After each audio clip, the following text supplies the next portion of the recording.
What's going on, guys? So today's video, this is going to be a very different video. Now I ended up doing this one with Mark back in April, and today we're actually going to be doing a review. We're going to be interviewing ravishing Redolessence, stunning Steve, sexy Steve. I love it.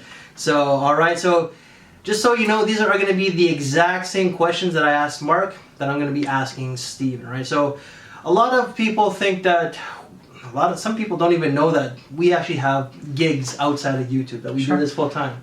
So what they see is just what they know. Sometimes what they see on camera is what they just know about us. So you're going to get a bit of a personal side of Steven that maybe you don't see too often. There's nothing too personal when it comes to the questions. Okay. But there's going to be a lot of this stuff is fragrance intertwined, and some of these questions may be kind of intertwined as well. So question number one, Steven, what does Redolessence mean and why that name? You asked Mark that question too? I asked, well, I'm kidding.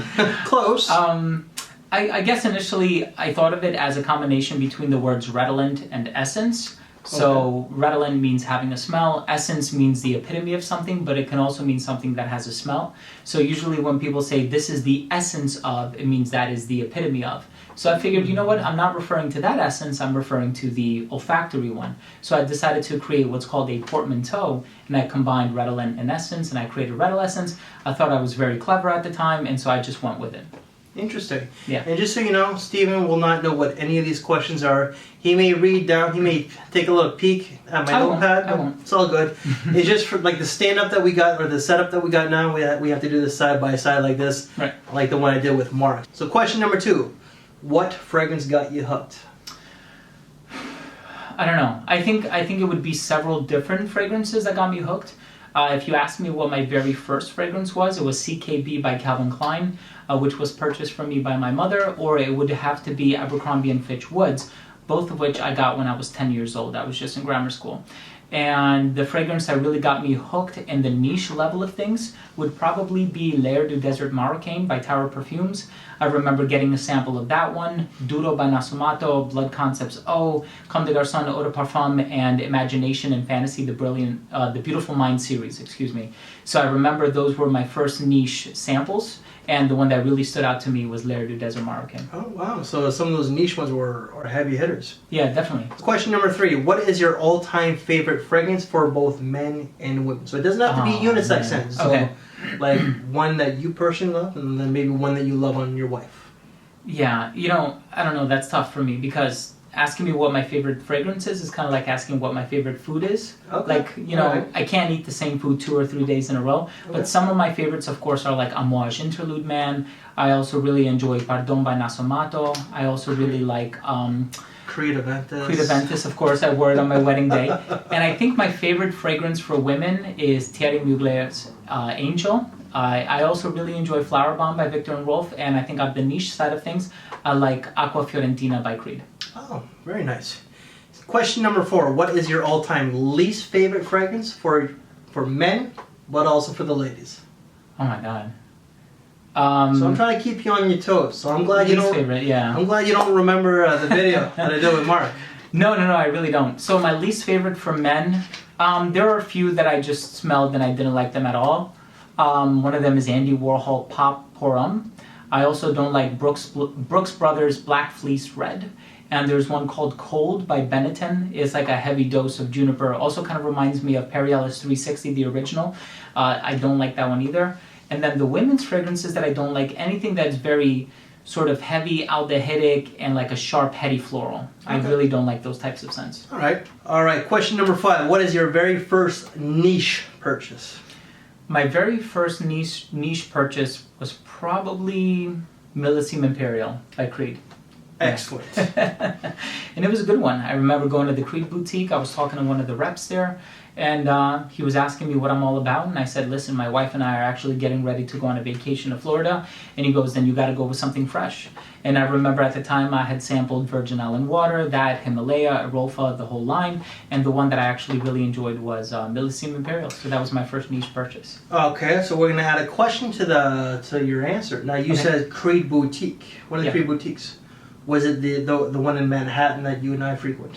It was the Madison Avenue location, yep. And was it Lewis? It was several different people there. Okay. I don't remember. I know Louis was there, but it was Louis several Cavallo. different people there. Yeah, Louis is awesome, by the way. I mean, he's a personal friend, so. Okay. All right then. Question number 6. How big is the Redolessence fragrance collection? I haven't, I usually do pretty good with adding all the fragrances I have to Fragrantica, because that's really my reference point when it comes to how many fragrances I own. I haven't counted as of late. I think if I had to guess and put a number on it, I would say about 1,400, because I know I have maybe like 1,150 registered on Fragrantica, and there's another 250 or so that I've acquired recently that I haven't added, so I would say 1,400. Okay, because your answer, let's go with a question. This one just popped to mind because it's... Okay. I'm sarcastic, we both know that. Sure. And So- we love that. We love you for that. Yeah. Thank you. So because you estimated $1,400, what does your mom think of your collection? My mother? Yeah. Because I remember you told me earlier today that she's the one who got you into fragrances.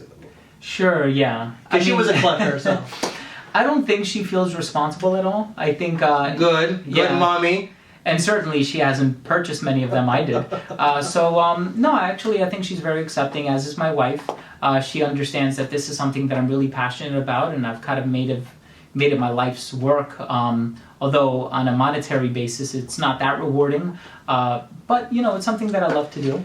All right, and let's add another question to this one. Okay. Where exactly are most of these fragrances kept? At my mom's house, Oh. which is probably why you asked the initial question. Poor mom, man. But it's one room, nobody goes in there except for me. Okay. And it's, out of sight, out of mind. All right, so official question number 7. Okay. What is the most expensive niche purchase, or just the most expensive purchase you've made when it comes to fragrance, and what fragrance? If you're willing to, are you willing to indulge that? Yeah. Okay. I don't know. The most expensive one that I think, or the one that I can recall purchasing, was Roja Dove Love, Okay. which is an exclusive. They're an expensive And company. that was $1,000. Oh! Damn! But I do have some fragrances now that I'm looking at auction, and they're actually worth more than $1,000. Like one of them is Royal English Leather by Creed. Okay. So that one, last time I saw on eBay, was like $1,200 or something. Wow. Yeah, so it's pretty expensive. Okay, and question number 8. How long have you been doing this? So the YouTube thing, over 7 years. The collecting thing, I would say since I was 10 years old, and I'm 31 now, so do the math. And I think even though a lot of people would be, kind of hesitant in calling a 10-year-old a collector, there was just some aspect about me, even at that young age, that I couldn't bring myself to throw away any bottles that I had in my collection. So even by the time that I reached high school, when I was just a freshman or a sophomore, I had about 25 to 30 bottles in my collection. And I actually wore all of them, whereas my friends at the time were wearing Axe and Tag and Bod and all these other body sprays. So you had your fragrance swag on a different level, right? I wouldn't call it swag, but yeah, I think I was doing something a step above everybody else. Okay, all right. Never looked down at anybody though, but So question number 9. Are there any business ventures that you're open to if a company approached you? Yeah, sure, of course. I mean, the old Confucian analect is, if you get a job doing something you love, you will never work a day in your life. And fragrance is just something that I'm very passionate about. So if there's ever an opportunity for me to work in the industry, whether it be having my own brand or being a creative director or a brand ambassador, I would certainly take that opportunity. But again, you have to feel the passion, and it has to be genuine. Okay, so this one kind of intertwines with the question I just asked you, right? So if a company did come up to you and asked you to create a fragrance, what would it be? What would you call it? And would it be niche, indie, or designer? I think I wouldn't think too much about the label. Okay. I would think too much about which perfumer do I want to work with, given his or her history in creating fragrances, and which ones really resonate with me, because a lot of them do have sort of a DNA to them. So I think the first thing that I would do is I would think about the perfumer that I want to work with, and then I would think about how much I want the fragrance to sell for. Do I want it to be accessible? Do I want it to throw it in the $100 range? Or do I want to make it super high-end and exclusive, which I don't? So I would want it to be pretty affordable in the $100 range, but I also want it to be of really high quality. And so I want that perfumer to utilize certain ingredients that are high quality, still affordable. It's something different and original, something that people haven't smelled before.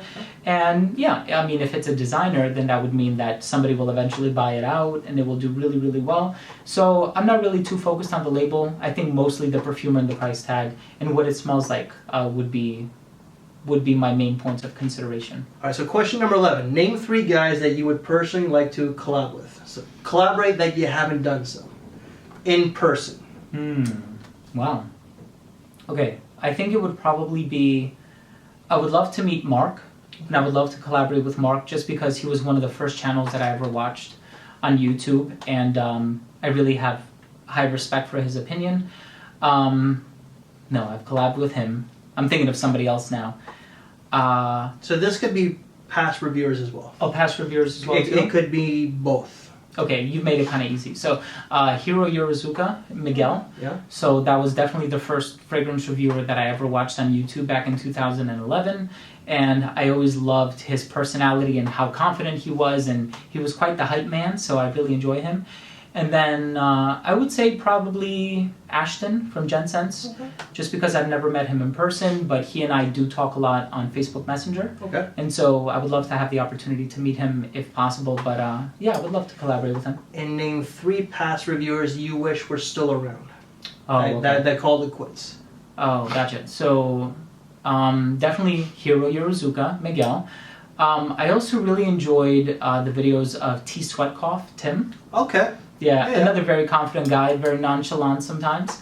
And this reviewer didn't necessarily call it quits, but Mr. Siage, Chris. Yeah. So I really miss his content as well. So I would love to have that opportunity just to watch his videos again, or to see him make new videos, I should say, because his existing videos are still around, but definitely miss that guy. All right, so question number lucky 13. What is the best between the 3? English, French, or Italian perfumery? Which one is the best in your opinion? French. Yeah, you have to go with French.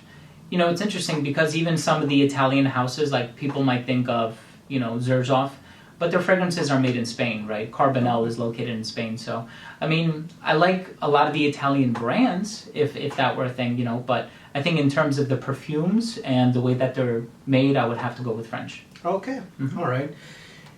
Now, question 14. If you could only stick to one fragrance company, what would it be and why? I think on the designer side, I would go with Dior, just because of the variety. All right, you have the Iris and Dior Homme, you have the Petrol Feel and Fahrenheit. I mean, there's just a lot of variety there.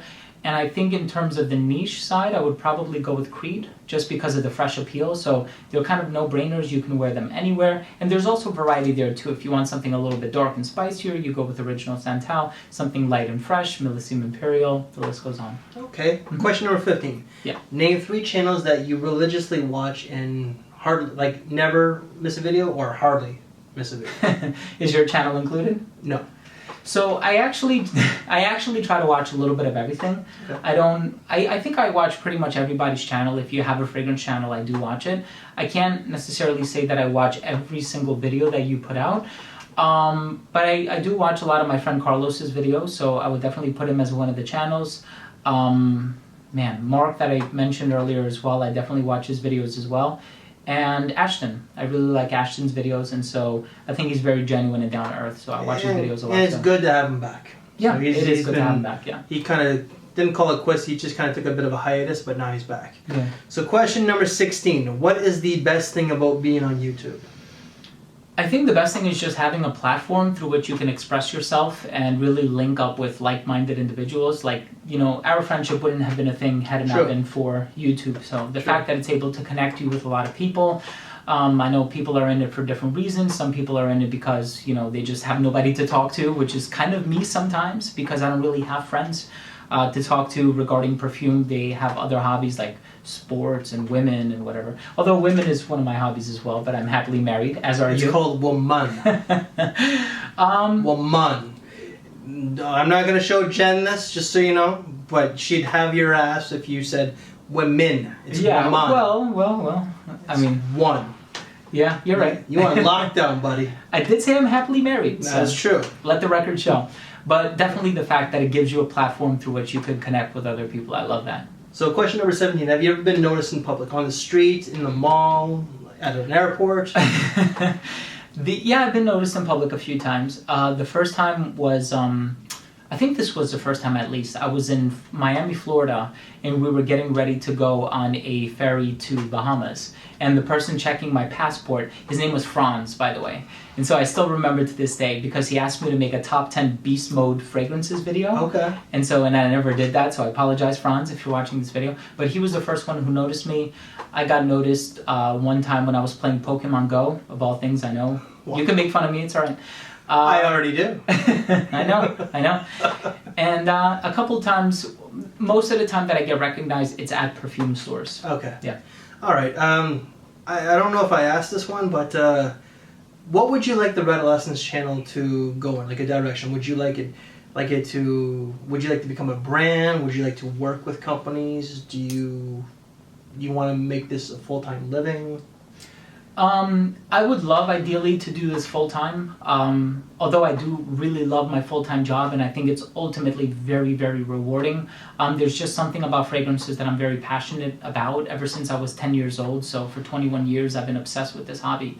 And so I would love to make it my life's work, whether that means, working with a brand, being a creative director, being in the industry, what have you. The future of the Redolessence channel, I would just like to see the channel grow.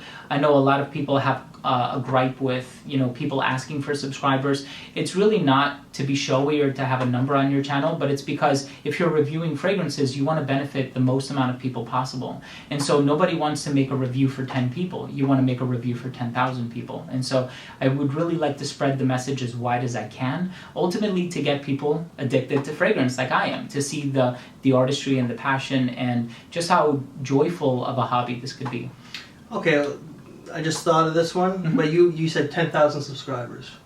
So when you get 10 times that amount, which is coming up real quick, that silver play button, what do you think is going to be coming? Like, what thoughts are going to be coming to mind? Are you going to be overjoyed? Are you going to be like you don't know how to feel? Yeah. How are you going to celebrate?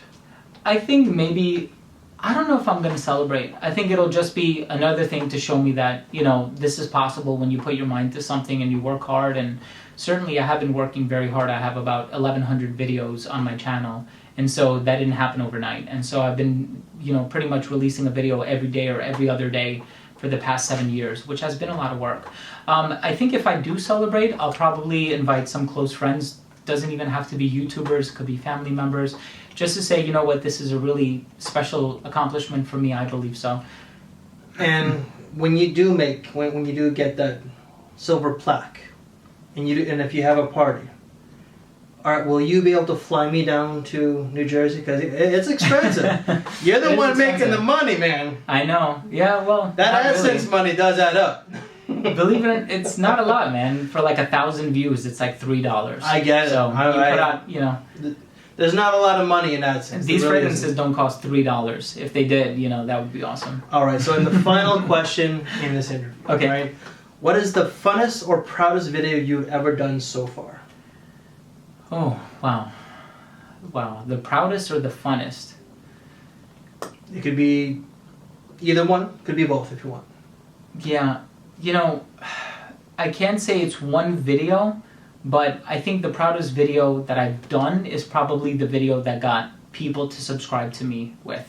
It doesn't matter if it's a review or a top 10 or a giveaway or anything, but I always love the videos that people watch it, they tune in, they listen to what I have to say, and they're like, wow, I really like this guy, or I trust his opinions, or it seems like he's really passionate, and that comes across. And so I always enjoy, making those types of videos. In terms of videos that I'm really proud of, I'm really happy with the video nomination that got my channel nominated for the Fragrance Foundation Awards, so that was awesome. But really, the videos that I have the most fun doing are the ones that not a lot of thought goes into them. I just look at my collection and I'm like, oh yeah, I haven't reviewed that one, and I take it off the shelf, There's no pressure, there's no timeline, no restrictions, no nothing. It's just a video that I'm doing for the fun of it. Okay. Well, Steven, that is it. Thank you, Chad. I appreciate it. So hopefully you guys got a bit of a different spin from Steven, maybe a side that he didn't really show. I know that a lot of people have different questions and everything, so hopefully some of those questions were answered. So Steven, thank you very much for doing the video. Thank you, Chad. Of course, my pleasure. Anytime. Right. So guys, I'm going to attach Steven's link down below. This is like I would say, out of everybody out there, and I'm not kissing your ass now, because I've done that plenty of times in the past. I probably have, in my top 5 guys, you're probably one of the most respected guys that I have the most amount of respect for in the community. Thank you, I appreciate that. You know, that means a lot to me. Thank you. Like what you see with Steven on camera is what you get in person, and you have a different side of you. Like not many people see your sense of humor. I have, so I appreciate that, and I just appreciate your friendship. No, I appreciate everything you've done for me as well. You've been a great host to me now that I'm up in Canada. You've been a loyal friend for many, many years now, and you've always been supportive to me as well. So thank you. And the first time that we met was actually at New York. Yeah. October or November of 2013. Wow. I do remember that. That was a long time ago, man. That was a long time ago. Wow. So guys, we're just going to end it here. Again, Steven, thank you very much. My guys, pleasure. All the information will be down below. We thank you for your time. Unfortunately, that last little portion I deleted by mistake. So on my camera, if the video is longer than 12 minutes, it cuts it up automatically. And that last little portion that I accidentally deleted was only like maybe 30 seconds. And I got to film this on my phone because that very camera, for some reason, is not working right now. I filmed this morning, it was working, and then all of a sudden, something happened. So I got to use this phone. But as I was saying, I'm actually going to be hoping to do more interviews with other content creators. I was supposed to meet up with James J. Royal this morning, but unfortunately something happened and we had to postpone it for next week. I'm meeting up with Coach Rob as I'm going to San Diego next month, and we'll see whoever else is actually interested in doing this. So I just want to say thank you very much to Steven once again for doing this interview. Hopefully you guys learned a little bit more about him, whether like on the fragrance side. Again, I'm going to try and do a few more of these, but all of Steven's links to his social media and his channel will be down below. So please make sure to check them out. Again, a huge thank you to Steven Redolessence for doing the video. Guys, I thank you for watching this video if you made it all the way through, because I know that this is a very long video and there's no fancy cuts or anything. So again, I'm just going to end it here. I thank you for your time. Take care, and I will see you later.